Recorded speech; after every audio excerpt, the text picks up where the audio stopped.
আনফিল্টাৰ্ড বাই PK নামৰ YouTube চেনেলটোলৈ আপোনাক সকলোকে স্বাগতম জনাইছোঁ।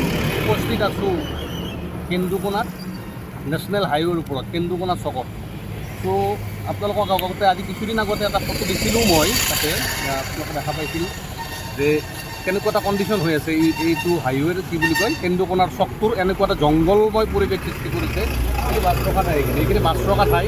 এই বাছ ৰখা ঠাইখিনিত ইয়াৰে শুনামতে ওচৰ পাজৰৰ যিখিনি দাদা বন্ধুসকল ব্যৱসায়ী আছে, তেওঁলোকে এনেকুৱা কুণ্ঠচ পৰিৱেশ সৃষ্টি কৰি পেলাইছে।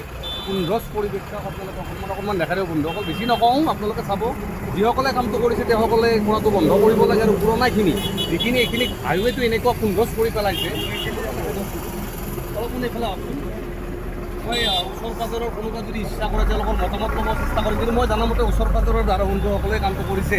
মই 2-4জন ব্যক্তিৰ কেন্দুকোনা নামৰ এখন ঐতিহাসিক ঠাই, এনেকুৱা এখন ঠাইত যদি নেশ্যনেল হাইৱেটোৰ এই অৱস্থা হয়, নেশ্যনেল হাইৱেটো এটা সুন্দৰ, আজি 1.5 বছৰমান আগলৈকে নাছিল, 1.5-2 বছৰমানৰ ভিতৰত এইখিনি একদম গেলাই পেলাইছে। এইটো বহুত বেয়া লগা কথা, দুখ লগা কথা, একদম আৱৰ্জনাৰে ভৰি পৰিছে। অকণমান আহক। দুৰ্গন্ধময় পৰিৱেশ, লগতে হাইৱেত কি আহিছে, হাইৱেটো এইটো হাইৱেটো ইয়াতে হাইৱেৰ পৰা প্ৰায় 2 ফুট, হাইৱেৰ ওপৰত 2 ফুটমান, 2 ফুট 2.5 ফুট ওপৰলৈকে আহি গৈছে। চ' এই বস্তুটো বন্ধ কৰিব লাগে, ইয়াৰে স্থানীয় প্ৰশাসনে গুৰুত্ব দিব লাগে। লগতে দাদা বন্ধু যিসকলে বেপাৰী ব্যৱসায়ী বন্ধুসকলে কৰিছে বুলি শুনা পাইছোঁ, তেওঁলোকে কৰাটো বন্ধ কৰিব লাগে, পুৰণাখিনি গুচাই দিব লাগে এইখিনি চাফা কৰাত। আৰু মই এটা কথা ভাবিছোঁ, কেনেকুৱা অৱস্থা কৰি পেলাইছে, এখন কম হৈ গৈছে, সেইখিনিতো দাম হৈ গৈছে মানে। আৰু লাহে লাহে এনেকৈ যদি পেলাই থাকে, ইয়াতে বিভিন্ন ধৰণৰ কলৰ থোক দেখা পাইছোঁ, আৱৰ্জনা মানে বেপাৰ কৰি ৰোৱা আৱৰ্জনা, গেলা পচা পলিথিন বস্তা, এইবিলাক দেখা পাইছোঁ। এইবিলাক এটা নেশ্যনেল হাইৱেৰ ওপৰত শোভা নাপায়, এইবিলাক এটা নেশ্যনেল হাইৱেৰ ওপৰত শোভা নাপায়। ইয়াতে ডাষ্টবিন বনাব নালাগে আচলতে, বৰ দুখ লগা কথা এইটো।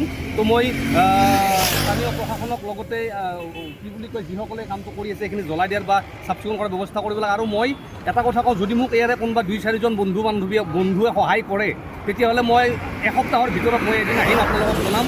আপোনালোকে যদি সহায় কৰাৰ কাৰণে ৰেডি আছে, তেতিয়াহ'লে মই নিজেই উঠাই পেলাই ইয়াৰ পৰা আঁতৰত পেলোৱাৰ ব্যৱস্থা কৰিম। মানুহৰ হেৰিৰ পৰা, এই হাইৱেৰ পৰা আঁতৰত পেলোৱাৰ ব্যৱস্থাটো মই নিজে কৰিম। 2জনমান ব্যক্তিয়ে মোক অন্তত সহায় কৰিলে মই এইটোত আগবাঢ়িব পাৰিম। ত' বেছি নকওঁ, আজি বেছি নকওঁ, কিন্তু চব বৰ বেয়া। অকণমান আগুৱাই আহি পেলাই দেখাই দিয়ক অকণমান।